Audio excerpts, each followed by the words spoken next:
Guys, today I have a couple of actually mind-blowing charts I want to show you. This one as well as this one together with this is actually giving us a pretty good clue as to what the next major Bitcoin move is, guys. So a lot of people are not paying attention to that, so make sure to stick around from the beginning until the end of this video, so I will explain everything in this video. Welcome back, everybody. My name is Chris, bringing you cryptocurrency videos every day, teaching you how to make money in this market.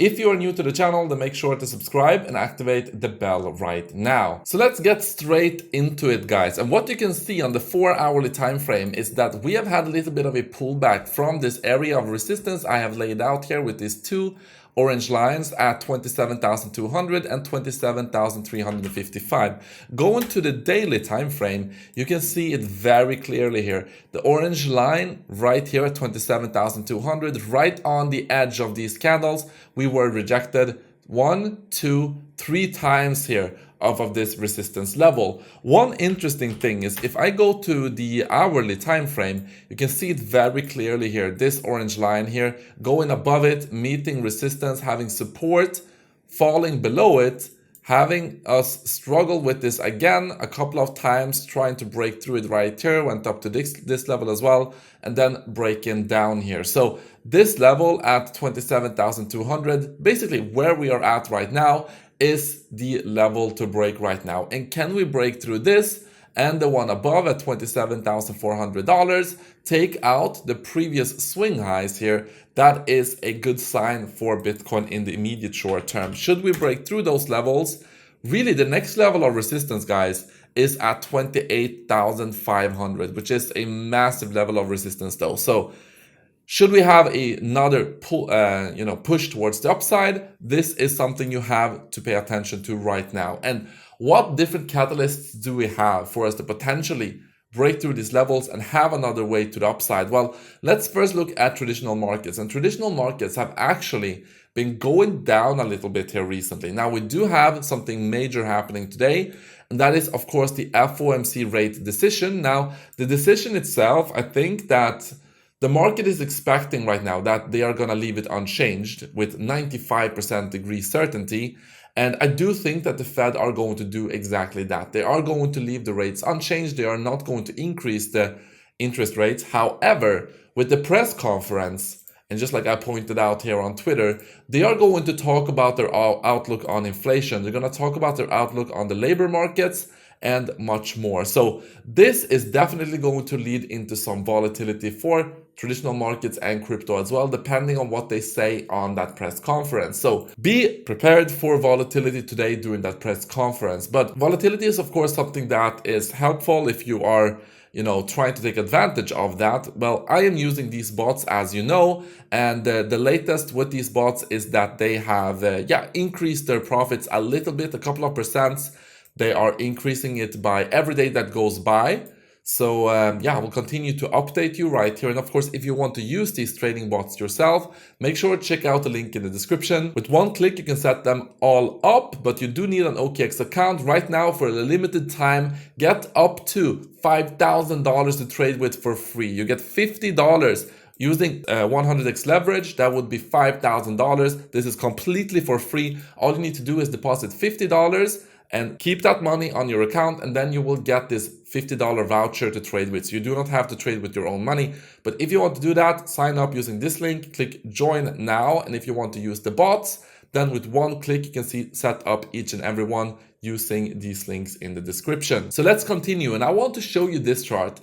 So as we know, we've been talking about this. September usually is a bearish month for crypto. You can see that 1, 2, 3, 4, 5, 6, 7, 8, 9, 10 times we've had Septembers in Bitcoin's history previously. 2 out of those 10 times have been green and 8 out of those have been red.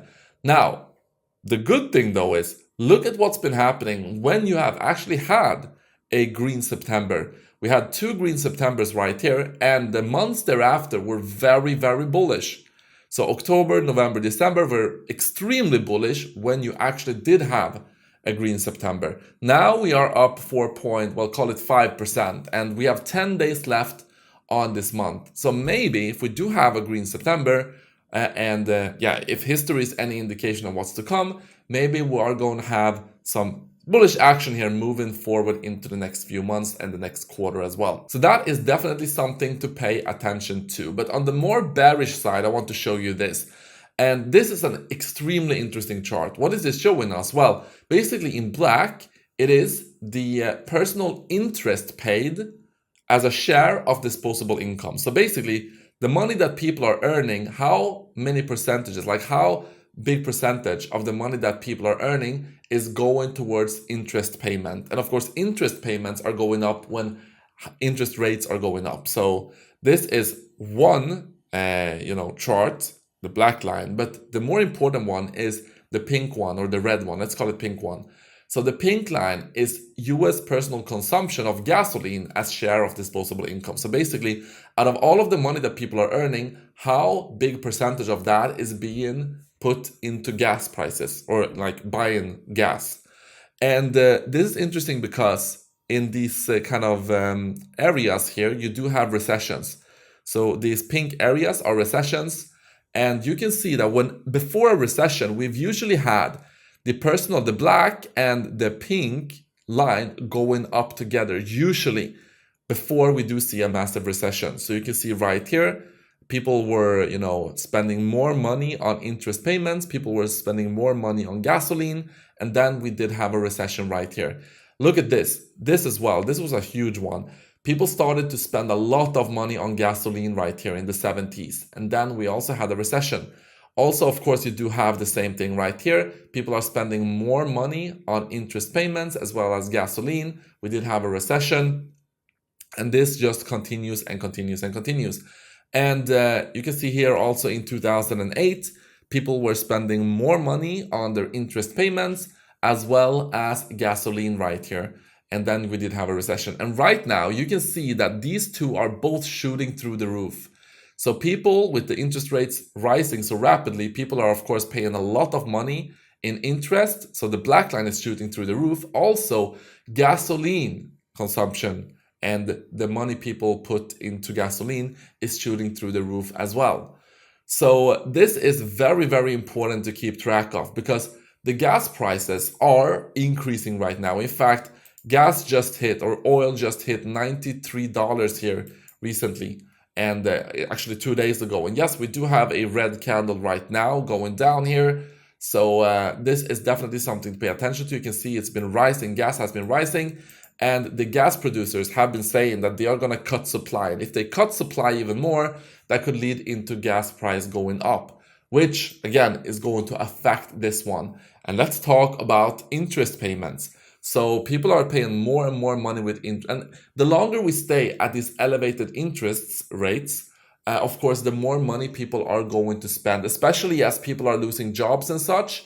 Then this percentage is going to get even higher because this black line, remember, is how much you're paying for interest as a kind of fraction of the disposable income. So when people lose their jobs, disposable income goes down, which is going to mean that this black line is going to shoot through the roof, which in history has been a very, very bad sign.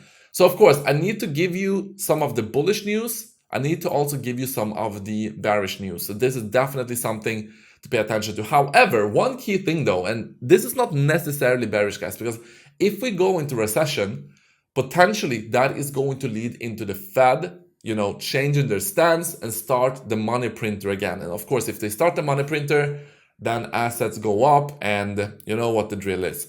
So this is definitely something to pay attention to. I will continue to update you moving forward. Also, another quite nice and interesting thing is that, of course, the Fed are trying to push for a soft landing. They want us to get out of this inflation situation without going into a recession. However, if you look throughout history, whenever newspapers have really been writing a lot about soft landings, we have basically gone into a recession. You can see here in the 90s, you saw a lot of articles about soft landings, and then we went into a recession. You had a lot of articles about soft landings here in the 2000s. We went into a recession.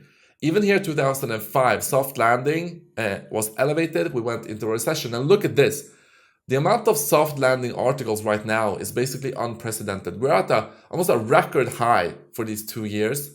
in terms of a soft landing. Now, could this just be that there's more interest right now? There's more articles in general being published?